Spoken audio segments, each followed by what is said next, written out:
Wow. Ladies and gentlemen, people of the internet, I hope you're well. Good evening, good morning, good afternoon, good night, depending on when you'll catch this video. And if it's your first time in this particular video, this particular channel, thank you very much for coming in, taking your time and watching this. Turn on the notification button, like and subscribe. Remember, it is free of charge. For today, we are not charging. Now, relationships, success, and emotions. When someone utters those words, what comes in your mind? What comes in your mind that triggers something in your mind?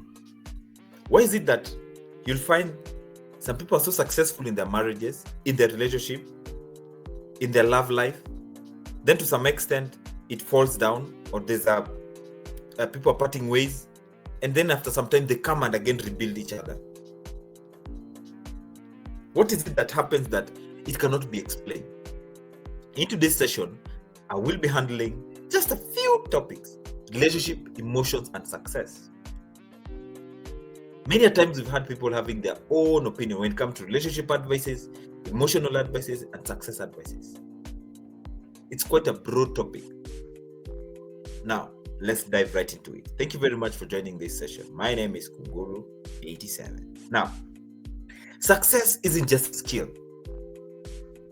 I'm sure most of you have heard the words that some people say, and so is successful in their business. And so is successful in their marriage. And so is successful in their project that they're doing. And so is successful in the way they're making themselves, or in the business they're running, for that matter. Is it a skill? Is it an inbuilt thing? This is how people perceive you. Success is how people look at you. It is their own thoughts against you, or not against you, towards you. So is successful in doing ABCD. You should contact them. You should join hands together. Success is a perception that we put in our brains towards someone else. We see that their ways are opening up. The business's ideas are flourishing. It's a perception that usually is associated with positiveness. So, what's the relationship between success in a relationship and success with emotions? You find sometimes that it is against your emotional behavior towards another person, how you react towards another person, how you react to information that has been shared to you. It's how your emotions will react to it. Ladies and gentlemen, people of the internet, success is associated with positivity. How I'll feel about you emotionally will tell me of my thoughts towards you.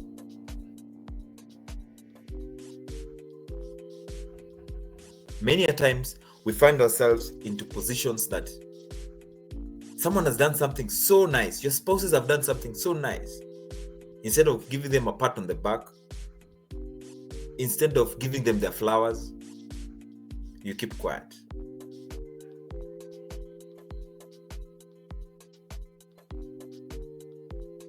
We keep quiet and we don't even give them their flowers, don't even congratulate them.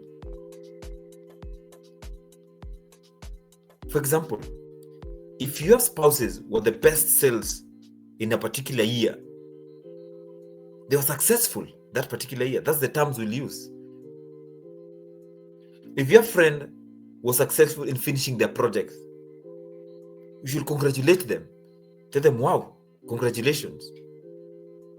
You managed to achieve what you had dreamed of in the set time that you already also had set.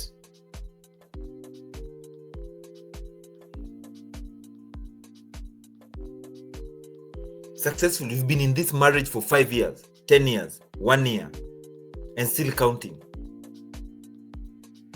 Your friend gave birth. It was a success. Everyone went home smiling.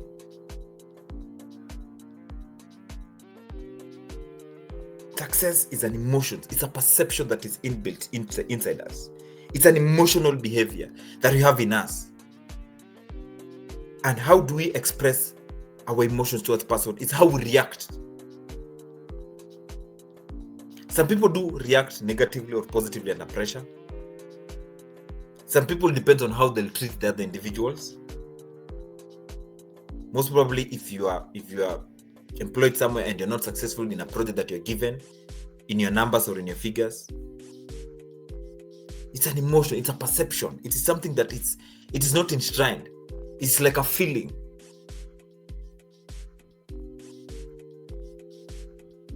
So in success, it depends how respectfully you treat each other outside there. Your spouses, your friends, your family, your own family, your extended family, the neighbors around you. There's this ideal a person, they call it, it's like a myth. It's like people usually say there's no perfect man or woman.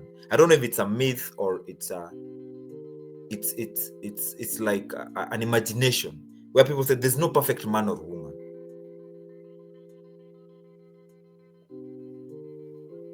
So, who's an ideal person? Remember, an ideal person is someone who has got some feelings, someone who can love. It depends how you want to describe who's an ideal person.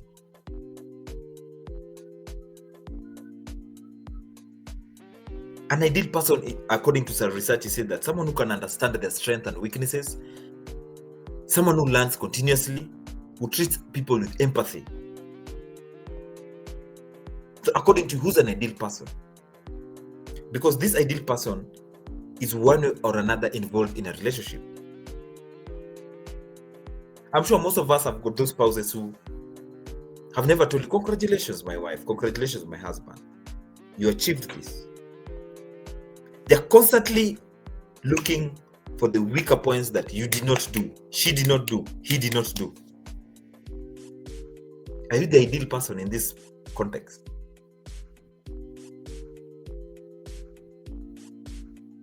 Are you that person who acts based on emotions? Ladies and gentlemen, people of the internet, how is it that you find most of the times people just focus on other individuals' weaknesses, the things they've not done, because they're not successful? You make emotion cloud your judgment, even in a relationship, even in your work area, even in your neighbors.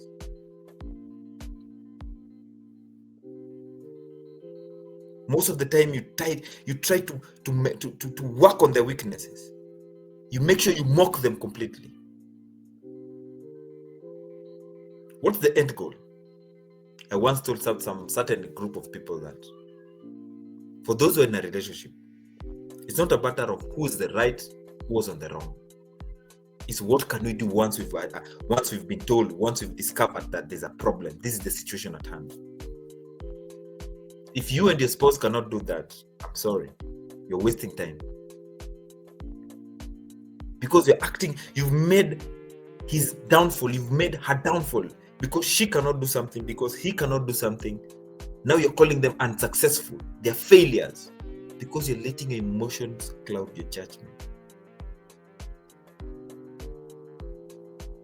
You're not attracting the good spirit, the good vibe towards them. It's like you're trying to poke in their ego. Mostly men.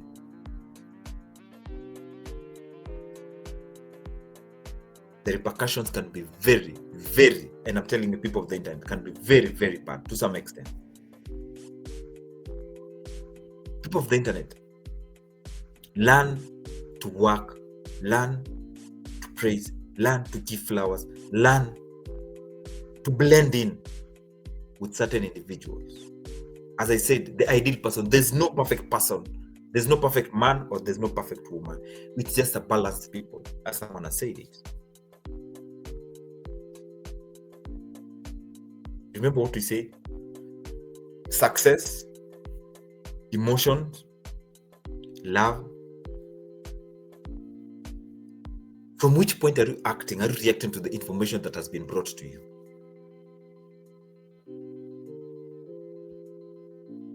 From which point are you acting? Another thing that makes people lose or fall out in a relationship, in a marriage, in friendships, even in your neighborhood, is the fear and confidence. We fear the fear of the unknown. People fear what's going to happen. I heard someone say the other day that confident people don't fear. Everyone has a breaking point. For those who are Christians, the greatest people in the Bible had a breaking point. There's nothing like this ones can't break. No, everyone has a breaking point. Just because you're confident, it's like you're trying to despite fear. You're trying to show the other individual that I don't fear the repercussions. The very minute you put that in your context, meaning you're fearing, but you're trying to cover up. You're trying to shield it. Yes, it's good to be confident many a times or all the times. You're confident because you don't want fear to tremble in. You've been given some information about your sickness. You're confident enough and go and went and you've looked for another doctor or another physician to give their own set of opinion. You're confident enough your son is going to pass this exam. You're confident enough you're going to crack that sale. You're confident enough by the end of this particular year I'm going to finish my project. It's because you're fearing if you don't finish the project. You're confident enough, I'll win upon this woman, I'll win upon this man. Our marriage must come with or without other people's contribution.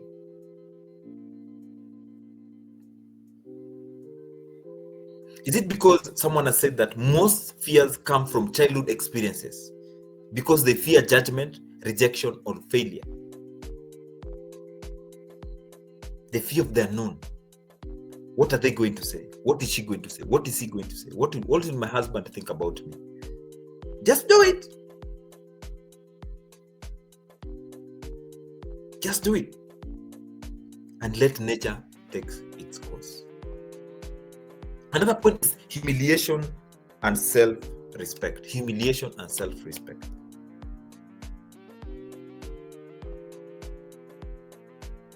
Everyone faces moments when they feel very small.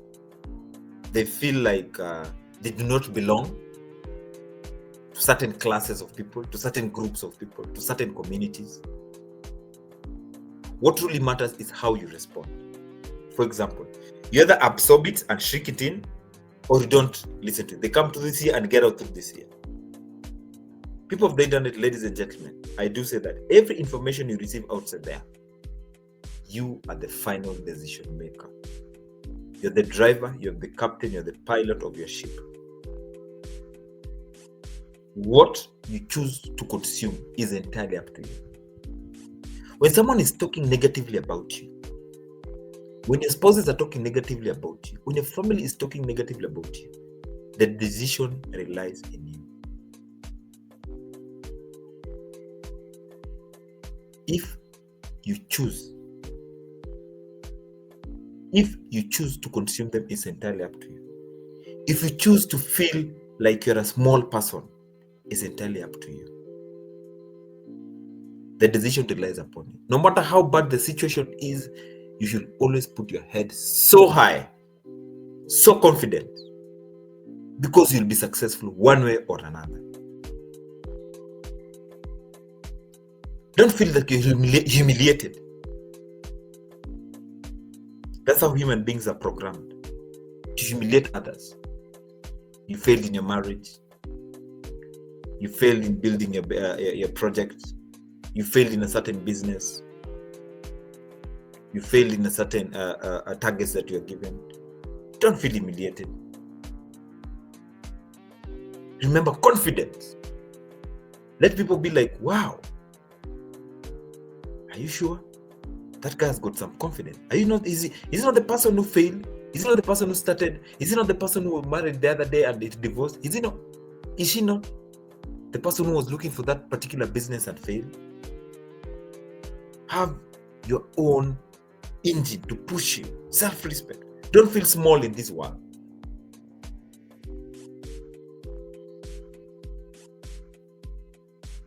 Success does not come easy. For people to see you're successful, you must have your own respect. you must have self-confidence. So that they say, hey, so-and-so is very successful because they've seen you been to the mat and back. It's consistency. They've seen you trying to push, and finally you've made it. But the very minute you go somewhere and you sit down, you put yourself in a corner. What does that teach you about yourself? That you've accepted to be humiliated. You've accepted the repercussions. You've accepted there's no movement. Last but not least, why we surpass emotions. As I told you, do not make decisions based on emotions. Just because someone said that you cannot make it, don't let them scratch a nerve in your emotions. So why we surpass emotions is that society teaches us to hide our emotions, especially sadness, fear, crying. We are being taught that, oh, you're a man, oh, you're a woman, you have much experience. Don't cave in. No. Not unless you are a stone. We all react to emotions, myself included. So what am I telling you? Do not make or do not let emotions cloud your judgment.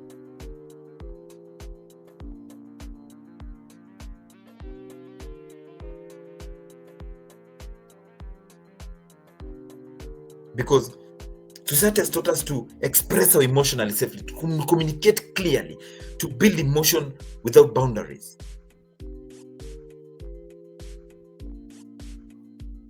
Just because you don't like certain person doesn't mean the other person should also not like them. Just because the project didn't manage this time around doesn't mean it will not manage or come to the next time. Just because it failed in this relationship doesn't mean it's the end of a relationship. Just because that doesn't mean it's the end of it.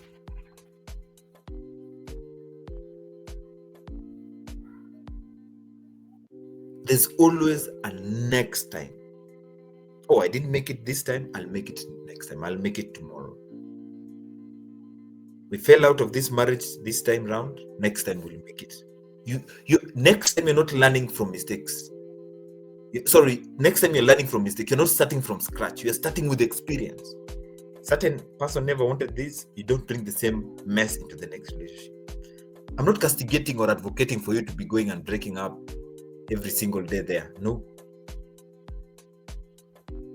Another point is love, compatibility, and relationships. Love isn't enough for a stable relationship. Compatibility comes from shared values, communication style, respect, emotional maturity. Are you guys compatible with your partner? Are you guys compatible with your friends? Are you guys compatible with the place you're working? Are you guys compatible with the businesses you're running? Is there some love in it?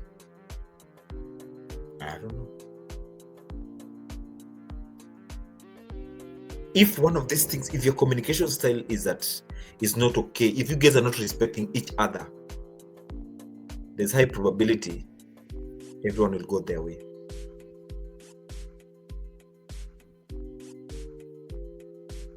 There's a high chance and probability everyone will go their way.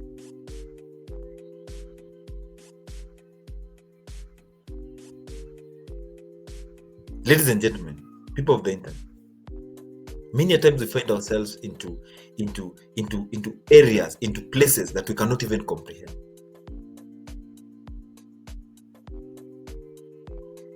Why do people cheat? That's another question someone asked, because there's a relationship there, there's some trust there. According to study, cheating usually comes from unfilled emotional needs, pure communication, or personal insecurity. It's not always lack of love. I'm sure most of you have got like a million reasons.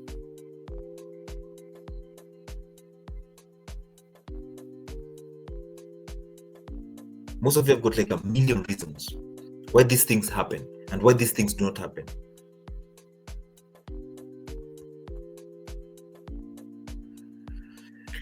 People have more connections but feel lonelier than ever. Why? Is because digital conversation replaced the original ones. This is the loneliness epidemic. Comparison of culture, fear of being vulnerable.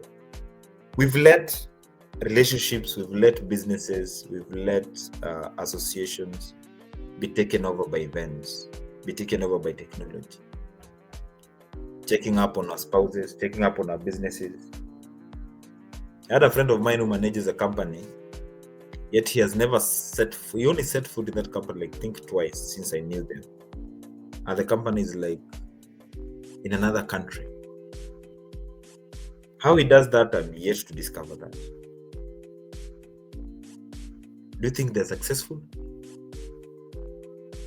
Are they operating like a robot? Ladies and gentlemen, people of the internet, last but not least, let's try and focus on those key things. Let's try and analyze those key things. Let's try and make it possible for each and every person outside there who knows nothing to do with relationship, emotions, and success. Let's try and accommodate each other's feelings. Do not let your emotions cloud your judgment. To pinpoint someone is successful, there must have been something positive they've done. It's not only any other person, even the people around you, even your own spouse.